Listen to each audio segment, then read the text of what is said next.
Greetings and salutations. My name is Colin Moriarty. I'm IGN Senior Editor, and I'm here to show you a new PlayStation 4 game that I just reviewed. It's a good game. It's called Crimsonland, and it's a top-down twin-stick shooter from a studio called 10 Tons. Now, you might recognize this game from PC. It came out over 10 years ago on PC, but now it's on PlayStation 4. Later, it'll come to PS3 and Vita if the trophies are any indication. But let's kind of jump in and show you what the game's all about. Crimsonland is an unpretentious, very straightforward game with really hardcore mechanics. No story, graphics, nothing to write home about. Sound, nothing to write home about. But there's an addictive hook to this game that I think people are really going to enjoy, especially if you like twin-stick shooters. So let's see if we can we'll just turn down the music here because it's rocking a little too hard for me. So basically, the game is the same thing over and over again. It's just you're on a map, and you have to basically just survive against hordes of enemies. And in the single-player campaign, which you can see here, 6 chapters, 10 stages each, so 60 stages total. You're basically just going to be fighting a bunch of enemies. So let me just show you what it's all about. We'll go to stage 4.1, Major Alien Breach. So you can use the right analog stick to aim and the left analog stick to move, so it's very much like other twin-stick shooters from, say, Housemarque. So on this game, on this stage, I'm starting out with a missile launcher that kind of just kills these enemies. On the top of the screen, you can see basically the progress bar. And the more enemies you kill, the more the progress bar goes, and then basically you're just going to be good to go to move on to the next stage once all the enemies are killed. And each stage has its own kind of unique challenges, whether it's different kinds of enemies or different kinds of spawning of enemies or bases that you have to destroy, things of this nature. So this is basically the single-player game. This isn't really the most glamorous stage to show you, so let me see if I can quit out. We'll go back to the main menu. We'll go to Quest, see if I can find a different one that's a little more fast-paced. Let's see. Actually, you know what? I don't want to spoil for you. I was going to go to the last one, but let's not do that. Let's see if we can do this one instead.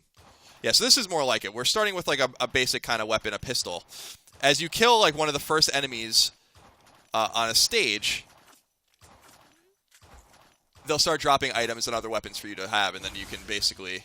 So here's a flamethrower. We'll grab that. Now we can use the flamethrower to kind of run around and kill these enemies. That arrow up thing is a weapon power up. See if we can get it. I'm already dead. Let's try again. Let's see what we get this time. So the beauty actually is that I'm not going to get that flamethrower again, or at least I should. And since you can't like swap weapons, so yeah, here I have like a missile launcher with some heat-sinking missiles. And basically, what's cool about this game is that it just kind of tests your mettle. It's just straightforward and kind of difficult, and a lot of fun. But the real hook of the game is actually not this campaign mode. It's actually survival mode. And I'm going to show you guys that in a minute, because the things that you unlock here in campaign can be used in survival to make your life a little easier and as you go up the leaderboard. So let's quit out. We'll go back to the main menu and I'll show you survival mode. Actually, let me see extras. Yeah, perks. So as you go along the game, you unlock more and more weapons that will then spawn. So you have and they all have their own statistics. So accuracy, damage, fire rate, reload time, all that kind of good stuff. And some of these weapons are really powerful. The ion rifle, for instance. I have a few that I haven't unlocked yet.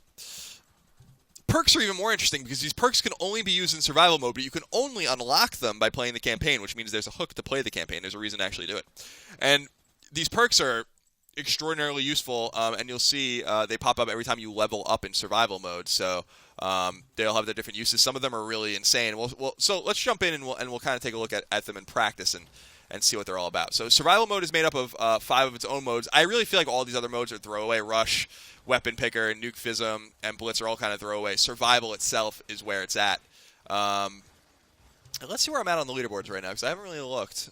I don't have many friends playing, and I have 229, so that's my friends. Globally, I don't know where I'm at. Down here somewhere? Yeah, 119. I'll take it. It's going to change because I'm going to just fall down lower and lower. So in survival mode, 1 life to live.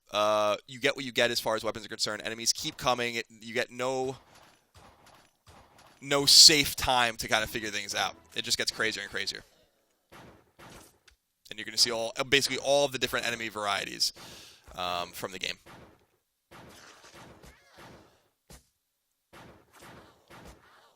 So this plasma rifle is not really the most ideal thing. You can actually hold it down and fire it like that. It's better for crowds. With these individual enemies, it's a little more difficult to use. So here's a little nuke. Sets that off. Grab this to run a little quicker. So you can see there's more and more enemies coming, and I really need a weapon here.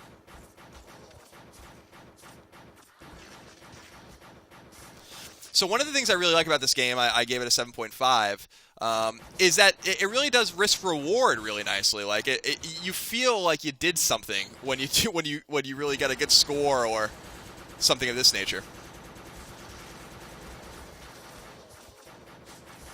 This will freeze all the enemies.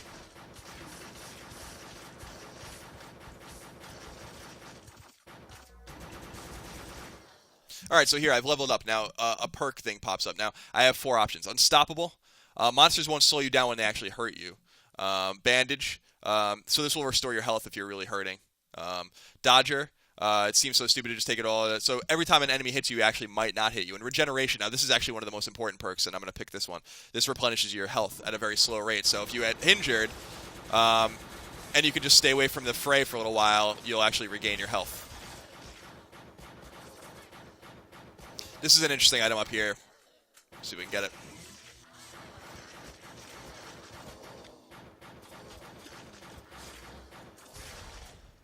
Oh, and I'm already leveled up again, so level 3 perk.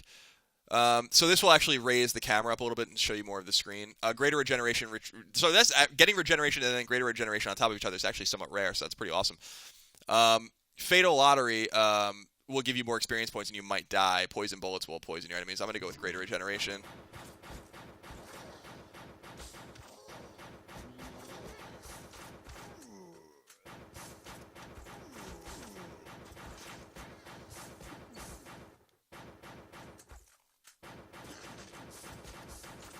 I really could use another weapon. I don't really have an ideal weapon here, but I do have the regeneration going, which is nice. This is probably not going to be a good round for me, though. I'm already feeling the heat here.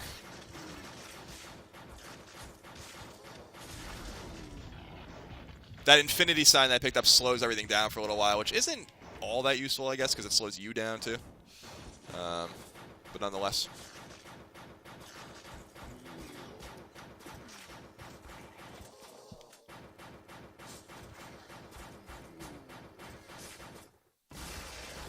Oh, here's another nuke. So we're at level 4.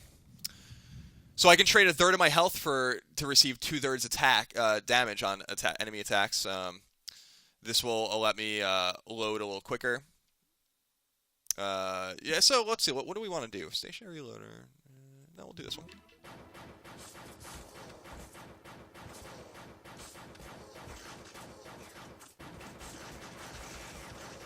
Uh-oh, I'm in trouble here, I think. Let's see if we can grab this and slow everything down so I can get out of here. Ooh, I'm almost dead. You can see the little circle surrounding me is my health, and because I have regeneration, it should help me survive a little longer, but I don't know, it's not looking good.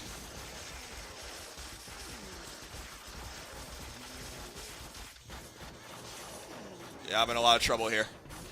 Ooh. Alright, so I'm a level 5 perk. Let's see.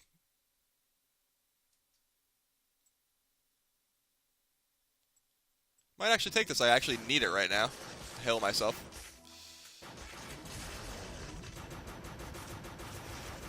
So these little things, by the way, this red thing here I'm shooting, and these are all nests for these different kinds of enemies. You really want to get rid of them if you can. Let's see if we freeze things again. So there's another weapon over here. Let's grab it.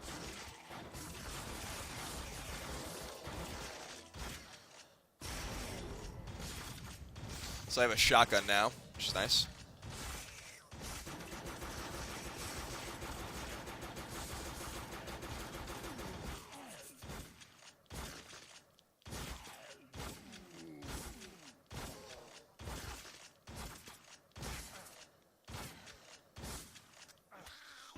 Oh, I'm in trouble here. Yeah, so it's game over for me. So anyway, here's just a little look at Crimsonland on PlayStation 4. And the reason, by the way, that I was telling you that I think it's coming to PlayStation 3 and PlayStation Vita, although and maybe they've announced it, but I haven't seen anything about it, I don't know. I'll show you the reason why, is because here in the trophy list it says PS4, PS Vita, and PS3, so it shares the trophy list. And if you want to take a look at the trophies, it's 21 bronzes. So you can kind of see what you're working with here. But anyway, this is Crimsonland. It's on PlayStation 4 right now. You can download it. Looks like in the future PS3 and Vita as well. You can play it on PC if you want to do that as well. So for more on all things PlayStation, more things Crimsonland, more things, all of these kind of nice little gems on PSN that you might not have discovered yet, keep it tuned to IGN.